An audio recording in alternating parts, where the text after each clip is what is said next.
Bonsoir à vous, auditeurs. Cette nuit, j'aimerais vous proposer une fiction immersive. Celle-ci a pour but de vous faire vivre votre transformation en vampire du côté du Sabbat, l'autre secte vampirique majeure de l'univers de Vampire, la Mascarade.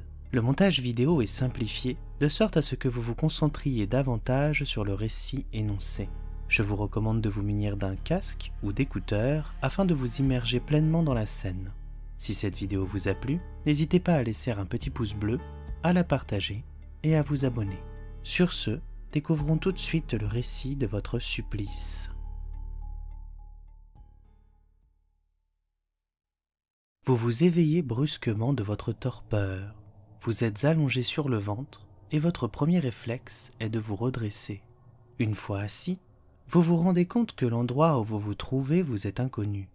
Cloîtré dans une salle bétonnée et exiguë, vous êtes seul. Une odeur putride s'empare de vos narines et vous donne la nausée, sans doute due au cadavre qui gît à côté de vous. Un sentiment de panique vous anime et vous voudriez pleurer. Pourtant, vous vous en trouvez parfaitement incapable.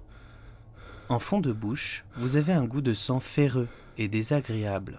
Vous sentez également une gêne au niveau de vos canines. En les touchant, vous constatez dorénavant qu'en lieu et place de vos dents se trouvent 4 crocs longs et pointus. Vous tâchez de vous remémorer les dernières heures. Vous étiez en train de sillonner les rues de Kiev, de nuit, passant en pleine zone industrielle dans l'espoir de retrouver votre appartement. La suite est plus floue. Vous avez croisé un groupe ressemblant à de jeunes zonards squattant un chantier de nuit. Vous vous souvenez courir avec effroi, comme si votre vie en dépendait. Un coup de batte. Une silhouette portant une veste en cuir se projetant sur vous, puis plus rien. L'obscurité de la pièce et son aspect vétuste ne reflètent rien de spirituel, mais une pensée vous effleure. Seriez-vous mort? Et serait-ce le purgatoire? Les dieux auraient mauvais goût d'habiller ainsi ce lieu, mais peut-être savent-ils moderniser les étapes survenant après la mort? Vous vous levez, hésitant, et regardez à nouveau le cadavre près de vous. Voilà une personne qui a moins de chance que vous. Vous tremblez, la peur vous anime, mais la volonté de survivre vous maintient hors d'un état de panique. Étrangement, en voyant le sang de la victime près de vous, la faim pointe dans votre estomac. Vous regardez la date sur l'écran de votre montre mécanique hors de prix. C'est bien la première fois que vous trouvez une utilité à cet affichage. 3 jours ont passé depuis votre agression. Votre regard se dirige à nouveau vers le sang tiédi de votre compagnon de cellule. Un sentiment bouillant en vous accroît votre appétit à mesure que vous voyez ce liquide rouge ternir le sol en béton de votre refuge. Cette soif vous perd et, vous trouvant dans l'incapacité de lutter face à elle, vous vous résignez. D'un geste, vous vous écroulez sur vos genoux et attrapez le cadavre face à vous. Un instinct que vous ignorez jusqu'alors vous pousse à mordre la chair de cette pauvre victime. Bientôt, par un mouvement de succion dont le secret vous a été révélé comme un lointain souvenir, vous vous retrouvez à vous repaître du sang de ce corps inerte. La tiédeur du liquide vous indique que la mort de cet individu est récente.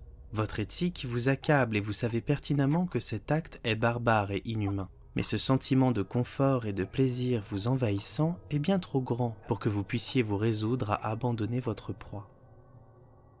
Une lumière aveuglante irradie soudainement votre pièce et crée chez vous un geste brusque de recul. Vous lâchez le corps comme si vous veniez d'être pris sur le fait. Vous redressez votre tête et constatez qu'un haut-parleur se trouve en face de vous, juste à côté de la porte vous maintenant enfermée. Vous vous plaquez contre l'un des murs de votre cellule, tentant de rester tapi dans l'ombre raréfiée par la lumière nouvelle. Soudainement, vous entendez le haut-parleur s'activer d'un bruit assourdissant. Bienvenue à vous, nouveau-né. Vous ignorez tout et pourtant vous devrez lutter avant de savoir.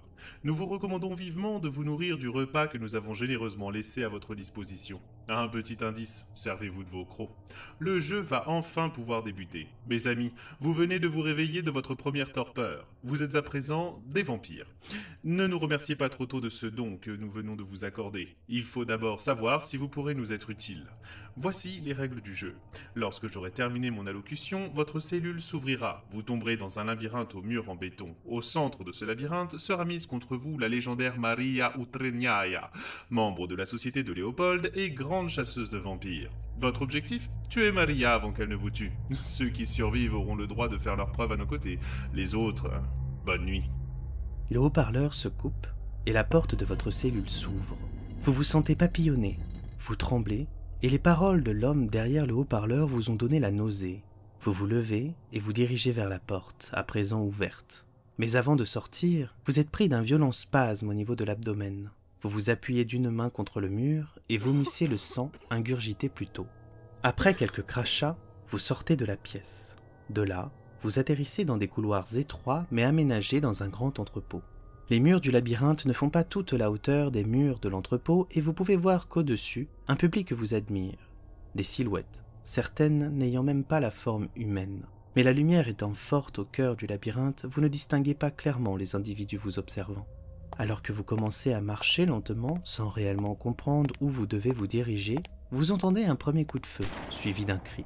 Vous comprenez alors qu'il ne s'agit ni d'une blague, ni d'un délire. Les spectateurs autour de vous rient. Un sentiment de panique vous prend et vous commencez à courir. Vous vous perdez dans les couloirs étroits et multiples qui vous entourent, mais vous continuez votre course, sans réellement comprendre ni où vous allez, ni comment vous survivrez. Votre course vous amène face à un autre détenu qui, d'après son simple regard, semble aussi apeuré que vous.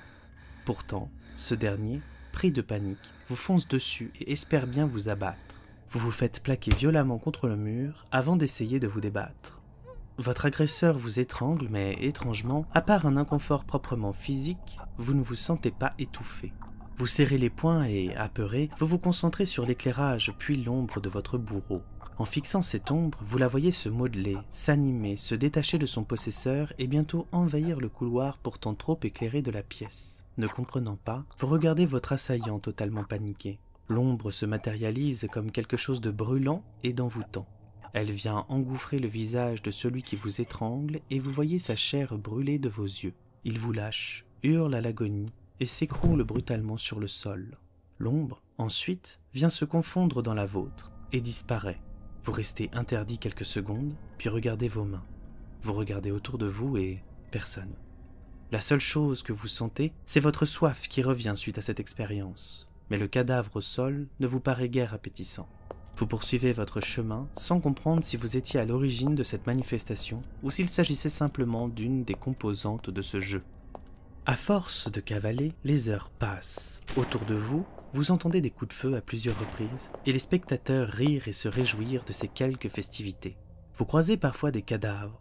Vous comprenez que vous n'étiez effectivement pas seul, mais aussi que vous courez probablement à votre perte. Vous repérez cependant un pattern.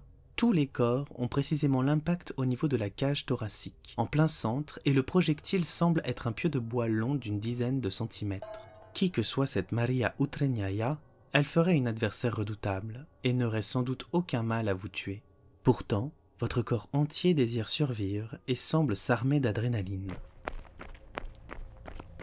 Enfin, vous tombez nez à nez avec celle qui semble être la clé de votre survie.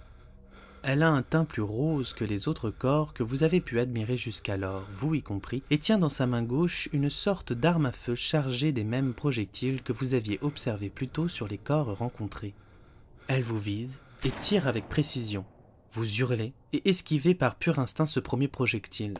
Vous courez dans sa direction, elle charge à nouveau son arme. Vous hurlez toujours quand soudainement, la lumière s'amenuise, puis disparaît. La pièce n'est bientôt qu'un voile épais d'ombre et les sons ambiants se font plus fins. Votre adversaire tire mais semble privé de vision. Elle ne vous voit pas et vous rate bien heureusement. Vous saisissez cette opportunité, à présent au plus proche d'elle, vous la frappez violemment au niveau de la tempe et vous vous découvrez une force que vous n'aviez pas. L'épais nuage d'ombre se dissipe et vous vous voyez en train de consommer le sang de votre adversaire afin d'assouvir à nouveau votre soif. La peau de votre victime pâlit, tandis que la foule au-dessus de vous vous acclame. Vous venez de tuer Maria Utreniaia et remporter le jeu morbide dans lequel vous étiez retenu contre votre gré. D'un coin de la pièce, une ombre s'approche et se matérialise. Il s'agit d'un homme élégant, mais effrayant, aux yeux rouges presque surbrillants. Il sourit et tend sa main vers vous. Félicitations à toi, et bienvenue dans le sabbat.